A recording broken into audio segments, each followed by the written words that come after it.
Кога може да се очекува целосно нормализирање на патниот сообраќај и комуникацијата меѓу двете земји во пост-ковид периодот? Тоа било главното прашање за кое денеска во Ниш разговараа шефовите на македонската и српската дипломатија.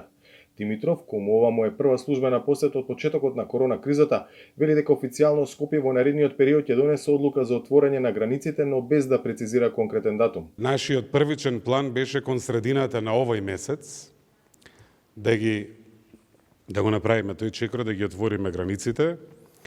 Ќе разговараме поинтензивно овие денови и во рамките на ситуацијата со вирусот дома, ситуацијата во регионот, согласно таа динамика, овие денови треба да пресечеме и да ја донесеме таа одлука.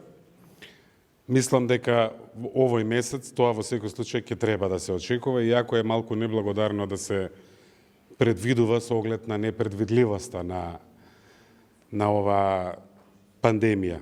Според него, пандемијата покажала колку е потребна соработка во регионот, како што била секојдневната оперативна комуникација меѓу кризните штабови на двете земји. На 22 мај Србија веќе ги отвори границите за македонските граѓани без какви било ограничувања. Имајќи предвид дека ниту Србија, ниту Северна Македонија не се изолирани острови, сите тие одлуки е важно да ги систематизираме и да знаеме во регионот кој какви прописи има, бидејќи тоа луѓето ги интересира. За нас е битно како и во кој правец ќе се одвива нашата комуникација со Северна Македонија.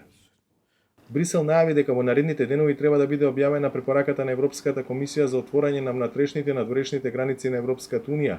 Се очекува во неа да се предложи изземање на земјите од Западниот Балкан, вклучувајќи и Северна Македонија, од забраната за патување во ЕУ. За Гласот на Америка, од Скопје, Владимир Мирчевски.